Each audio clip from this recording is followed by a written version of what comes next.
성경 내용 가운데 보면 우리 신앙생활에 있어서 가장 중요한 것이 뭔가 하면 하나님을 아는 것이다라고 하는 것으로 말씀하고 있습니다. 하나님이 누군가를 아는 것이 굉장히 중요한 거예요. 그래서 지혜자 솔로몬이 우리들에게 이런 권면을 합니다. 거룩하신 자를 아는 것이 명철이라고 하는 말을 통해서 하나님을 아는 일을 힘써야 된다라고 하는 것을 우리들에게 권면하고 있습니다. 여러분, 창세기뿐만 아니라 신구약 전체를 보게 되면 하나님의 자기 계시, I am that I am, 우리가 모세에게 나타나셔서 말씀하셨던 하나님의 자기 계시를 우리가 잘 알고 있습니다만은 신구약 전체를 통해서, 예를 들면 요한복음 전체를 보게 되면 예수님께서 당신 자신에 대하여 Seven I am, 나는 무엇이다, 나는 무엇이다라고 하는 그런 말씀들을 하잖아요. 하나님이 자기의 정체성, 자기가 누구신가를 말씀하는 자기 계시, 이런 말씀들을 신구약 가운데서 많이 보게 되는데, 그 중에 제일 먼저 하나님께서 나타나셔서 당신 자신을 계시하신 말씀이 창세기 17장 1절에 기록되고 있습니다. 창세기 17장 내용은 하나님께서 15장과 더불어서 아브라함에게 두 번째 나타나셔서 언약을 맺는 장면입니다. 창세기 15장에 횃불 언약이라고 하고, 창세기 17장에 와가지고 아브라함이 99세 때 나타나셔서 그의 후손들이 앞으로 큰 민족을 이루게 될 터인데, 민족을 이루기 전에 이방의 소위 애굽의 종이 돼서 400년 동안 종노릇하게 될 것에 대한 말씀을 하시면서 할례를 명령하는 그런 장면이 나와요. 할례 언약이라고도 하는데, 그 언약 가운데 하나님은 당신의 누군가 하는 것을 분명히 아브라함에게 나타나서 말씀을 하십니다. 그때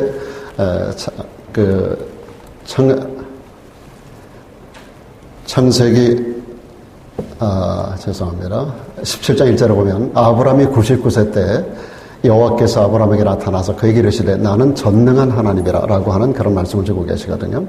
그러니까 하나님의 자기 계시 가운데 제일 먼저 말씀하신 것이 전능성, 하나님의 전능함에 대하여 말씀하고 있는 것입니다. 그래서 하나님은 또 친히 말씀하시기를 예레미야 9장 23절 24절에서 지혜로운 자는 지혜를 자랑한다. 그리고 용사는 그 용맹을 자랑한다.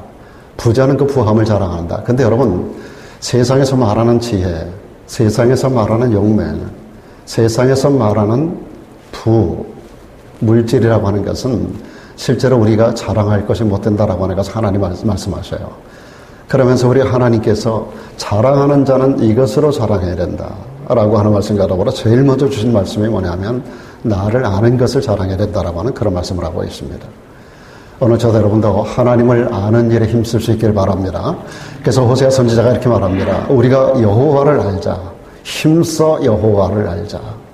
하나님을 힘써서 알아야 된다라고 하는 그런 말씀을 말씀해주고 있는 것입니다.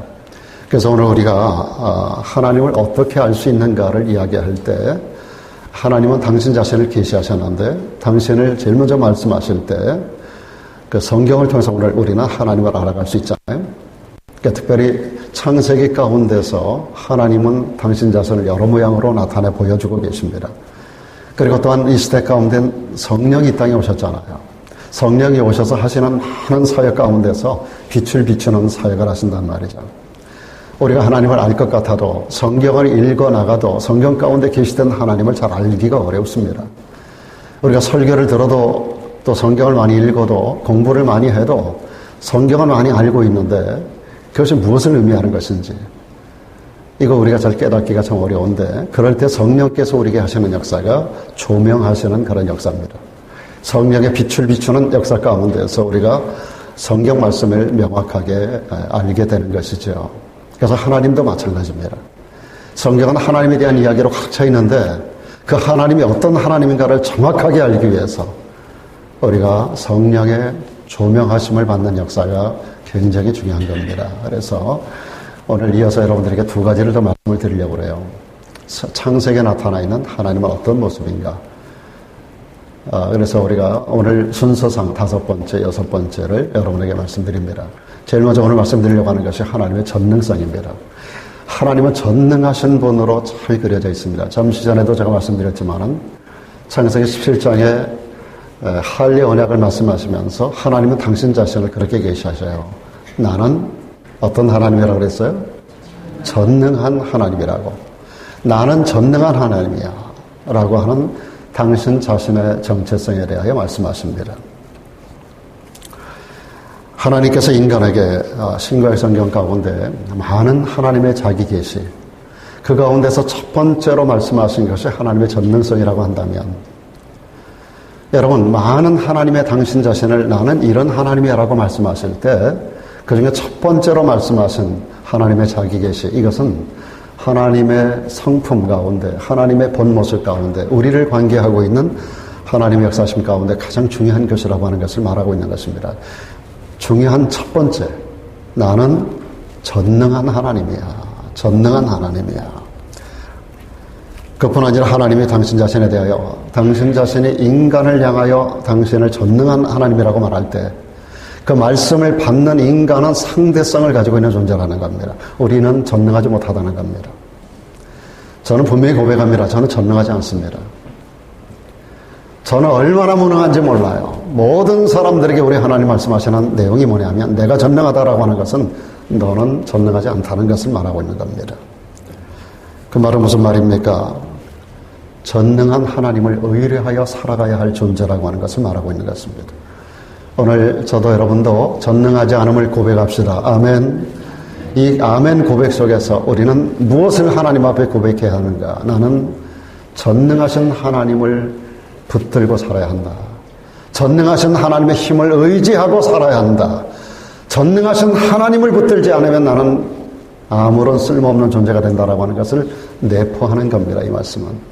그러니까 하나님께서 아브라함에게 나타나셔서 나는 말이야 전능한 하나님이야 라고 말씀하는 것은 너는 그렇지 않은 존재야. 너는 나를 의탁하고 살아야 되는 존재야 라고 하는 것을 강조해서 말씀하는 내용입니다.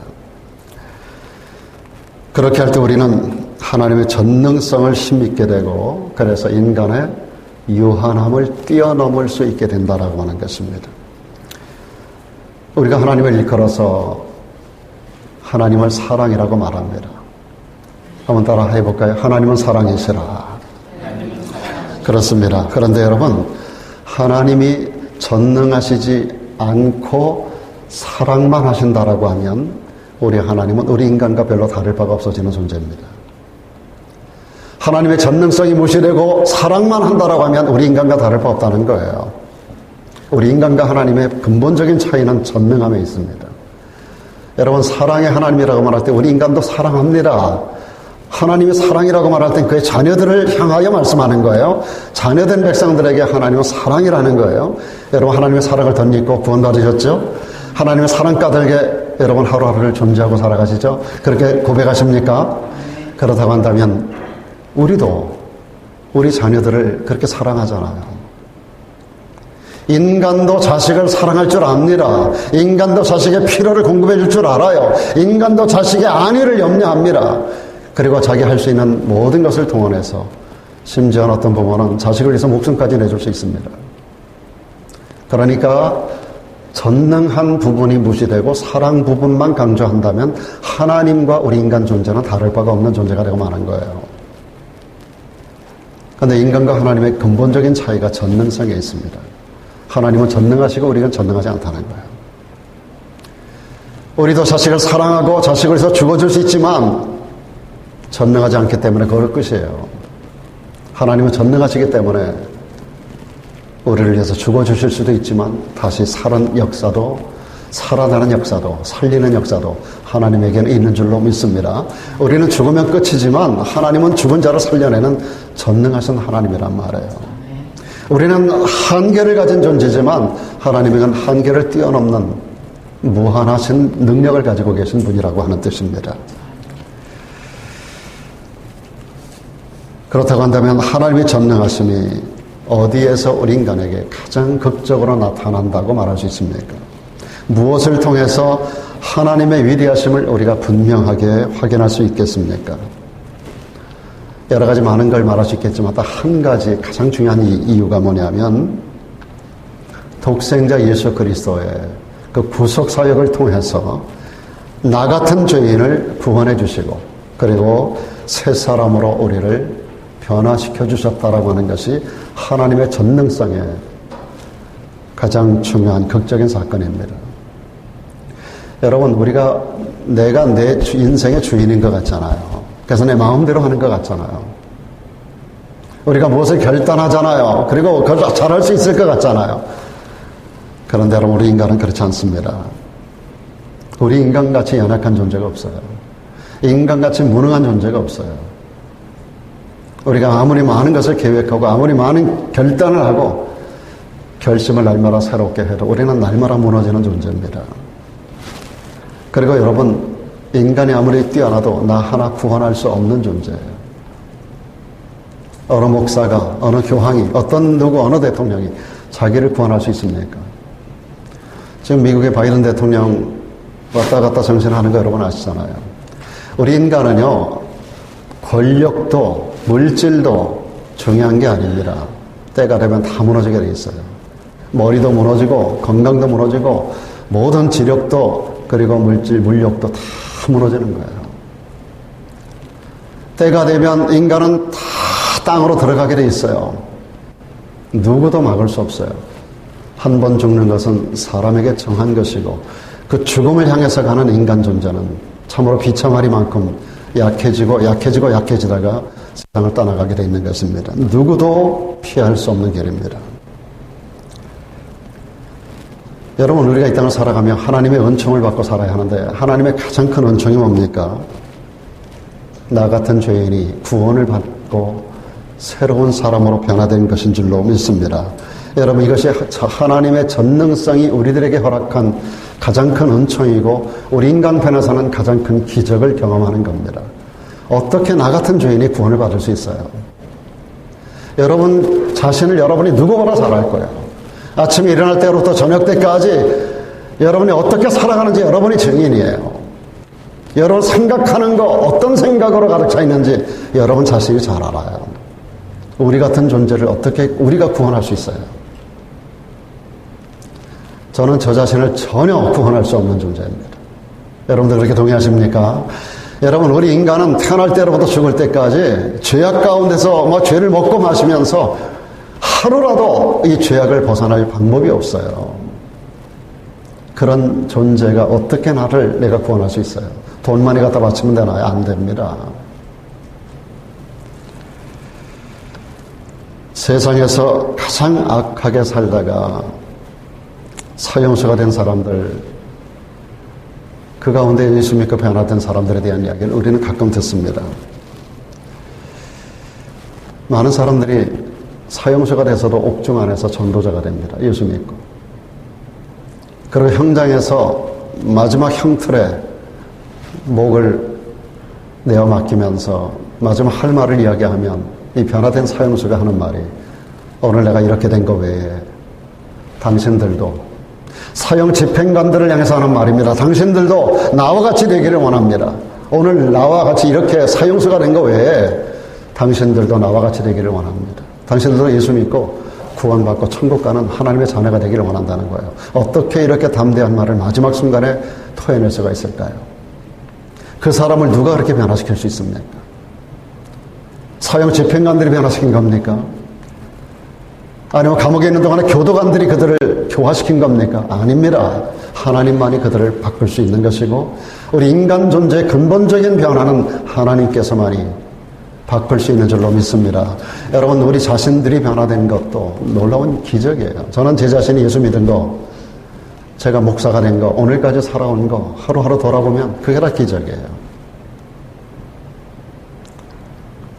제 아내가 오늘 이제 생일이 돼서 생일 감사 헌금을 쓴다고 뭔가 이렇게 봉투에다 쓰는 걸 봤습니다만 지나간 날 동안에 살아본 모든 날, 태어남으로부터 오늘날까지 살아온 이것 자체가 기적이에요.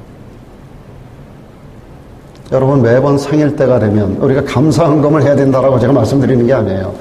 여러분, 그때가 되면 우리가 태어난 날에 대한 그 의미를 한번 생각해 볼 필요가 있고 나를 왜 존재케 하셨는가를 생각해 볼 필요가 있고 오늘까지 살아온 것에 대하여 감사하지 않을 수 없잖아요. 그래서 우리가 하나님께 감사도 드리는 거예요. 여러분, 우리가 지난 날들을 돌아보고 지금까지 살아온 날들을 유추해보고 앞으로 살아갈 날들을 생각해보면서 우리 인간 존재, 나라고 하는 존재, 누구보다 내가 잘 알고 나에 대한 가장 분명한 증인이 나 자신 아닙니까? 그런 존재로서 내가 예수 믿고 구원받아 하나님의 자녀가 되고 이후에 천국에 대한 소망과 확신을 가지고 이 땅을 믿음으로 살아갈 수 있다라고 하는 거 너무너무 놀라운 사건입니다. 기적 중에 가장 큰 기적이라고 생각해요. 우리를 살려내신, 구원하신, 자녀 삼으신 전능하신 그 하나님이 이후로 살아갈 날 동안 책임질 것을 믿으십니까? 여기까지 인도하신 에벤에셀의 하나님이 어느 현장에 임마누엘 하실 뿐 아니라 우리의 미래 영혼까지 준비하시고 인도해 가시는 여호와 이레 하나님인 것을 믿으시길 바랍니다. 전능하신 하나님의 백이 우리 뒤에 있잖아요. 하나님의 백. 이 어찌 마음 든든한 일이 아니겠습니까? 여러분 자녀들을 정말 사랑하시지요? 사랑 아무도 안 합니까? 자녀를 사랑하시지요? 예, 그러면 자녀들을 위해서 모든 거 다 해주고 싶으시죠? 할 수 있는 모든 것을 다 주고, 아니 목숨까지도 때에 따라서는 줄 수 있다고 생각합니다. 그런데 여러분이 자녀를 변화시킬 수 있나요? 자녀를 사랑하고 모든 것을 다 해줄 수 있을 거는 같은데 그 자식을 근본적으로 바꾸는 것은 여러분의 영역이 아니에요. 그래서 누구도 자식을 자랑하지 말라는 거예요. 내 마음대로 우리 자식을 컨트롤할 수가 없어요. 그러면 여러분은 여러분 자신을 컨트롤할 수 있나요? 우리가 마음에 결정하고 결단한 것들을 정말로 여러분들이 끝까지 그 마음을 유지하고 살아갈 수 있는 사람이 한 사람이라도 있나요? 내 마음은 분명히 내 것 같은데 내 마음대로 컨트롤할 수 없는 것이 내 마음이에요. 우리 자식이 내 자식 같은데 품 안의 자식이지 떠나고 나면 내 마음대로 조정이 불가능합니다. 자식을 내 마음대로 변화시킬 수 없고요. 내가 나 자신도 컨트롤할 수 없는 것이 인간입니다. 그런데 여러분, 하나님은 우리를 구원하셨고요. 우리에게 새로운 생명을 주셨는데 그 전능하신 하나님께서 우리 일생을 왜 책임지시지 않겠는가 그 말입니다. 여러분의 미래 경영은 하나님의 손 안에 있음을 믿습니다. 여러분의 남편 됩니다. 여러분의 자녀 됩니다. 여러분 자신 변화될 수 있습니다. 하나님의 전능하심 앞에 변화되지 않을 사람이 없습니다. 가끔 제가 전도를 다니다 보면은요, 그런 마음이 드는 사람이 있어요. 아, 이 사람은 절대로 구원받을 수 없을 것 같아. 그런 마음이 들 때가 있어요. 어떤 사람은. 이 사람은 절대로 예수 못 믿어. 절대로 안 돼. 그런 마음이 드는 사람이 있어요. 지금 여기에서도 7년 동안을 매일같이 가서 타겟을 삼고 두들기는데도 여전히 변치 않는 사람들이 있어요. 여러분은 현장에서 경험하지 않아서 모를 거예요. 돌아서 그들을 만나고 돌아서는 제 마음이 어떤가를 여러분들은 잘 모를 거예요. 어떤 때 제 마음이 이 사람은 지옥 가기로 결정된 사람인 것 같아 라는 마음이 들 때가 있어요. 저는 돌아서서 그 마음을 다시 바꿔 먹어서 또 찾아가는 거예요. 근데 중요한 사실은 사람으로서는 사람을 바꿀 수 없어요. 그런데 하나님으로서는 가능한 줄로 믿습니다. 하나님은 바꾸지 못할 사람이 없어요. 하나님이 바꾸지 못할 사람이 없다라고 하는 그 책, 혹시 여러분 집에 누가 갖고 계신 분 계신가요? 그 책을 아무리 찾아도 어디로 갔는지 좀 찾질 못해서 또 LA 기독교 서점에다가 또 한 권을 오더를 했는데요. 하나님이 바꾸지 못할 사람은 없습니다. 그 전능하신 하나님께 우리의 미래를 맡기는 것이 중요합니다.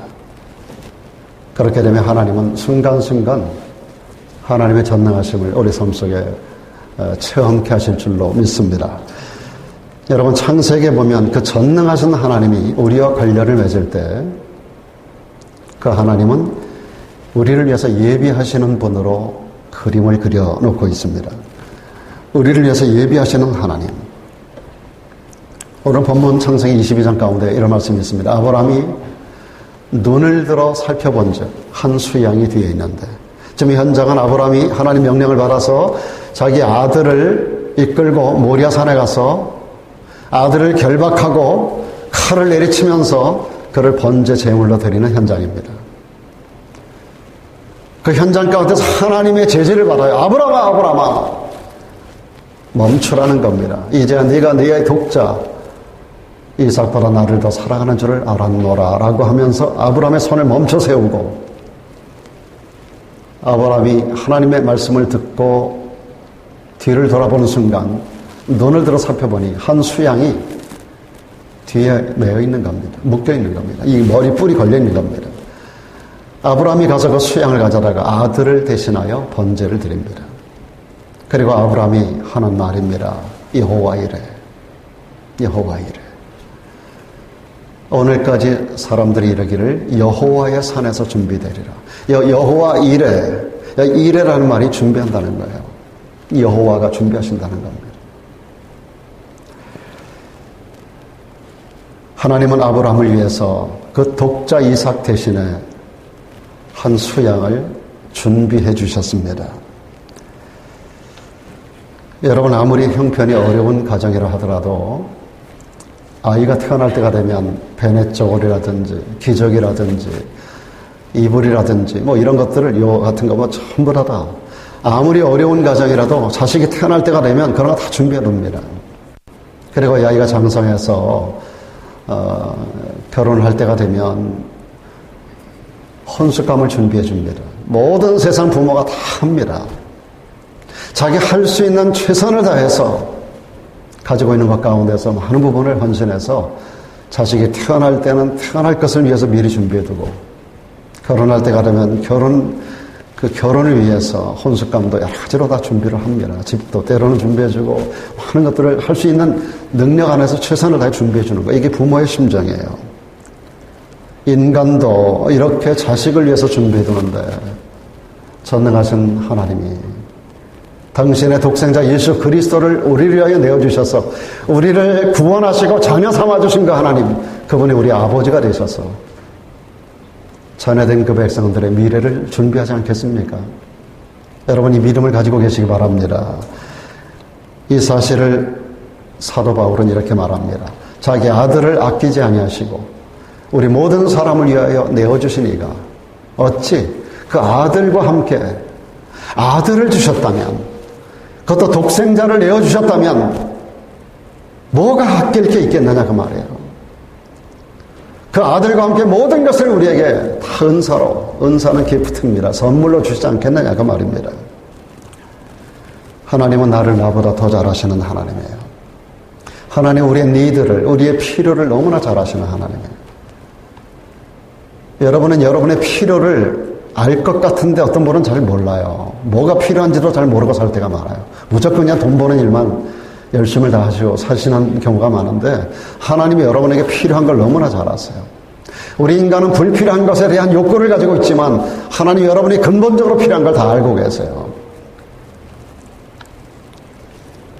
하나님께서 나를 위해 준비해 두셨다라고 하는 것, 이것을 믿을 때 우리는 비로소 욕심 없는 삶을 살아갈 수 있고요, 비로소 마음의 평안을 누릴 수가 있는 것입니다. 그런데 우리가 하나님을 믿는다고 하면서 왜 자꾸 걱정을 하고 염려하고 두려워하고 할까요? 그 하나님께서 나를 위하여 예비해주고 있다라고 하는 사실을 온전히 믿고 있지 않기 때문이라는 겁니다. 여러분, 지금 우리 눈에 보이지 않는다라고 해서 근심하지 마세요. 우리 손에 만져지는 게 없고 귀에 들리는 게 없다고 해서 불안해하지 마세요. 우리 미래는 하나님의 손 안에 있는 줄로 믿습니다. 우리가 하나님의 자녀가 된 이상 하나님을 믿기 전까지 우리는 우리 인생을 내가 책임져야 될 것으로 생각해 왔어요. 그러나 예수 믿는 순간부터는 우리의 미래는 하나님이 책임지시는 거예요. 눈에 보이지 않지만, 귀에 들리지 않지만, 손에 잡히는 거 없지만 여러분 미래의 모든 필요한 것들을 하나님이 예비하시고 인도해 가실 것을 믿으시길 바랍니다. 그 하나님이 영원까지 준비해 놓고 계세요. 성경은 이렇게 말씀합니다. 그러므로 염려하여 이르기를 무엇을 먹을까, 무엇을 마실까, 무엇을 입을까 하지 마라. 이는 다 믿지 않는 사람들이, 이방인들이 구하는 것이라. 너희는 말이야, 너희 천부 하나님께서 이 모든 것이 너희에게 있어야 할 것을 알고 계셔. 이 알고 계신다는 것이 얼마나 위로가 되는지 몰라요. 그래서 우리들에게 요구하는 것입니다. 너희는 말이야, 먼저 그분의 나라와 그분의 의를 구하는 일을 힘써야 돼. 그러면 이 모든 것을 너에게 더해줄 거야. 이 말씀은 하나님과의 바른 관계를 우선시 여기라는 거예요. 하나님과의 바른 관계를 우선시 여기고 바른 관계를 맺기를 힘쓰면 하나님께서 이 모든 것을 예비하셨음을 그때마다 경험하게 한다는 거예요. 여러분, 오늘 본문에서 아브라함이 하나님과 바른 관계를 맺는 것으로 순종의 길을 걷잖아요. 그것만 되면 그 이후는 책임지는 것을 여호와의 산에서 하나님이 준비한 것으로 경험하잖아요. 양 한 마리가 수풀에 머리뿔이 걸려있는 거, 그건 아브라함이 계획한 게 아니에요. 하나님이 예비하신 거예요. 순종하여 그 순간까지 오기 전까지 하나님과 바른 관계는 순종인데, 순종되는 그 마지막 순간까지 하나님 앞에 인정되는 순간에 하나님이 준비된 게 그때서 보이는 거예요. 하나님은 모든 것을 준비하시되 순종된 걸음으로 하나님과 바른 관계를 온전히 이루어나가는 사람들에게 준비된 것들을 그때마다 보여주시는 것입니다. 참 놀라우신 하나님이에요. 여러분, 스위스 알프스에 가면 그 1955년도 프란시스 셰퍼라고 하는 그 박사기도 하고 목사님인데, 프란시스 셰퍼 목사님이 그 아내가 에딧이라고 하는 사모님과 더불어서 거기에 올라가서 라블이라는 공동체를 만들어냅니다. 프란시스 셰퍼하고 에딧 셰퍼 이 부부가 나이가 3년 차이인데요. 이분들이 1955년도 이분들이 이제 미국 출신인데요. 그 프랑스로 가서 그 알프스 산속으로 들어가요. 그 산속에 들어가가지고 공동체 하나를 형성하는데 그게 라브리 공동체입니다. 이 라브리라고 하는 것은 프랑스어 불어로 피난처라는 의미를 가지고 있습니다. 이 라브리는 오늘날까지 전 세계 많은 지부를 형성해서 우리 한국에도 라브리 공동체가 있는데요. 이 라브리 말 그대로 피난처라고 하는 의미를 갖고 있고, 인생길에서 부딪히는 인간이 해결할 수 없는 수많은 문제들이 있잖아요. 이 문제를 가지고 고민하고 자살까지 생각하는 이 많은 사람들이 이 공동체를 찾아옵니다. 전 세계 지금 수많은 지부가 형성되어 있는데, 프란시스 셰퍼 목사님은 1984년도에 세상을 떠나셨지만 그 이후로 그 선한 영향력이 온 세상 가운데 확산돼 나가고 있는데요. 지금도 스스로 인생의 문제, 고민하는 문제, 해결할 수 없는 문제를 이곳에 찾아갑니다. 찾아가서 일정 기간 거기서 쉼을 가질 수 있고요. 거기서 많은 머무는 기간 동안에 여러 가지 그 영적 피난처로 삼고 이곳에서 인생의 문제를 해결하고 내려가는 그런 역할을 지금까지도 감당해 나가고 있습니다. 이 프란시스 셰퍼 박사 부부가 이 산속에 들어가서 라브리 공동체를 형성한 데는 딱 한 가지 이유가 있습니다. 그 이유가 뭔가 하면 오늘날 예수 믿는다는 사람들이 주님을 믿기는 믿는데 주님을 잘 안 믿는다는 거예요. 주님을 믿기는 믿는데 바로 믿지 않는다는 거예요. 믿기는 믿는데 주님께 전적으로 모든 것을 의탁하지 않기 때문에 주님의 힘으로 사는 게 아니라 자기의 머리를 믿고 자기 방법으로 세상을 살아간다는 거예요. 그래서 자꾸 부정한 방법으로 살게 되고 욕심으로 자꾸 쌓아놓는 일만 열심으로 한다는 거예요. 그래서 이 알프스 산 중턱에다가 공동체 이 집을 하나 짓고, 그걸 말 그대로 이제 아무것도 없는 산중이지요. 그리고 그 부부가 둘이 이런 상의합니다. 하나님의 나라와 그 의를 구해도, 하나님의 나라와 그 의만을 구해도 하나님께서 모든 것을 책임져 주신다라고 말씀하셨으니까 우리가 한번 그것을, 이 말씀이 진리인가 아닌가를 한번 증명해 보이자 라고 해서 슈퍼도 없고 뭐 사 먹을 곳 가게 하나도 없는 이 산중에다가 집 하나를 져놓고 산속으로 들어갔어요. 이분들이 쓴 책 가운데 보면 이런 이야기가 있습니다. 어느 날 밤에 아내가, 에딧 셰퍼가 남편에게, 프란시스 목사님에게 말합니다. 여보, 오늘 저녁으로 우리 양식이 다 떨어졌습니다. 이제 우리가 먹을 거 하나도 없어요. 여러분, 이 산 중에 아무것도 먹을 것을 구하러 갈 수 있는 곳이 없어요. 그때 프란시스 셰퍼 목사님이 하는 말입니다. 그러면 이제 하나님께서 말씀하신 약속의 말씀을 우리가 체험할 때가 된 겁니다. 내일 아침을 우리가 기대하십시다. 그리고 이제 잠을 잡니다. 이른 새벽이 돼서 눈을 뜨는데 산하에서 두런두런 사람들의 목소리가 들리는 거예요. 산상에 있으면 산하에서 들리는 소리가, 올라오는 소리가 잘 들리잖아요. 그 소리를 들으면서 셰퍼 목사님이 밖으로 나가보니까 밑에 여러 명의 청년들이 등에 배낭을 지고 양손에 뭔가를 가득 손에 들고 이 산상으로 올라오는 거예요.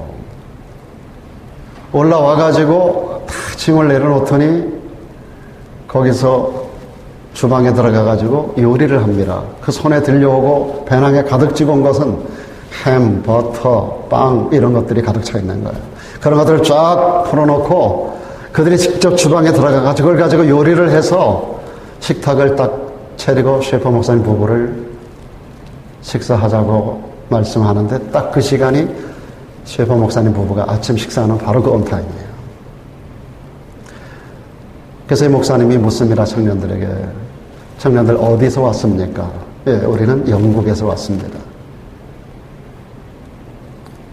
언제 떠났습니까? 어저께 영국 런던 공항에서 비행기를 타고 주리에 와서 거기서 버스를 타고 지금 올라오는 길입니다. 그럼 언제부터 여기 올 것을 계획했습니까? 우리는 다 직장 생활하는 사람들이라 각기 날짜를 맞추기 어려운데 여러 달부터 이때를 맞춰서 휴가를 다 계획하고 각 회사마다 자기 직장마다 다 이 날짜를 맞춰서 몇 달 전부터 계획해서 우리가 어저께 떠나서 오늘 이 시간에 여기 도착한 거라는 거예요. 셰퍼 목사님이 마음속으로 눈물을 흘리면서 하나님 앞에 감사합니다. 하나님, 우리 부부의 이 한 끼 식탁을 위해서 저 멀리 영국에 있는 이 청년들이 몇 개월 전부터 준비하여 계획하고 준비하여 오늘 이 시간에 내 아침 식사 바로 이 시간 이 온타임에 그들을 오게 하셨고 준비하게 하셨고 식사를 거르지 않도록 인도해 주신 하나님의 그 예비하시는 은혜가 너무 크다는 거예요. 이게 이 부부가 쓴 책 가운데 이런 스토리가 나와 있어요. 우리는 조지 뮬러 목사님에 대한 이야기를 많이 합니다. 고아의 아버지라고 하는 조지 뮬러가 3,000명의 고아를 거느리면서 단 한 번도 직장생활, 사업을 경영한 적이 없고 다녀본 적이 없지만 한 번도 한 끼도 3,000명의 그 고아들을 굶겨본 적이 없는 그런 스토리를 우리는 많이 읽어봤었습니다. 기도의 사람 뮬러 목사님. 매 때마다 음식이 떨어질 때마다 하나님 앞에 기도하면 큰 빵차가 와가지고 와서 부려놓고 가고 참 놀라운 일들을 너무나 많이 경험한 것을 기록한 그분의 책을 우리가 볼 수 있습니다. 여러분, 우리 하나님은 그런 하나님인 것을 믿으시기 바랍니다. 대개 경우 우리는 하나님을 믿는다고 하면서 기도하는 내용의 99%가 어떤 기도합니까? 주로 먹고 사는 거 가지고 기도하지 않습니까? 그렇게 해서는 우리가 온전한 거룩한 하나님의 사람으로 그리스도인이라고 말하기가 참 어렵습니다.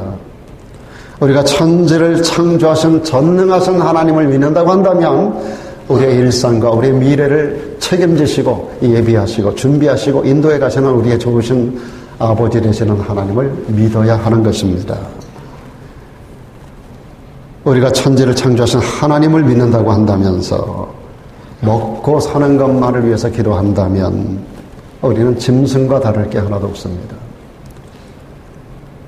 만약 여러분 중에 주님을 알지 못했다가 이곳에 와서 주님을 믿게 됐다면, 여러분 중에 이 교회에서 여러분의 인생이 바뀐 것을 경험하신 분이 있다면,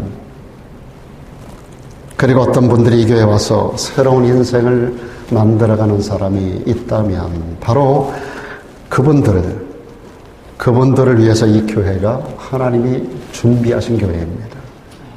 이 교회는 여호와 이레의 터전이에요. 믿지 않던 자가 여기 이 교회에 와서 예수를 믿었다면, 많은 인생의 문제를 가진 사람이 이 교회에 와서 인생의 문제가 해결이 됐다면, 이 교회는 그들을 위하여 준비된 여호와 이레, 하나님의 준비된 예배당인 줄로 믿습니다. 하나님은 예비하시는 하나님이십니다. 믿습니까, 여러분? 정말 하나님께서 원하시는 삶만을 우리가 살아간다고 한다면 시간과 공간을 초월하시는 전능하신 하나님께서 우리를 위해서 우리 모든 미래를 예비하고 계신다라고 하는 사실을 우리 삶 가운데서 매 순간 걸어가면서 체험하게 될 것입니다. 때로는 사람을 만나기도 하시고, 때로는 여러 모양의 천사를 만나기도 하시고, 수많은 사건 사고 앞에서 우리를 지키시고 인도하시는 하나님을 경험하게 될 것입니다. 우리에게는 길이 없지만 하나님에게는 시간과 공간을 초월하시는 전능하신 하나님이기 때문에 수많은 길을 예비하고 계십니다. 문제는 내가 바른 길을 걷는가, 온전한 길을 걷는가, 순종의 길을 걷는가, 여기에 달려있는 겁니다. 하나님은 전능하신 분으로서 우리 앞길을 예비해 가시는 줄로 믿습니다.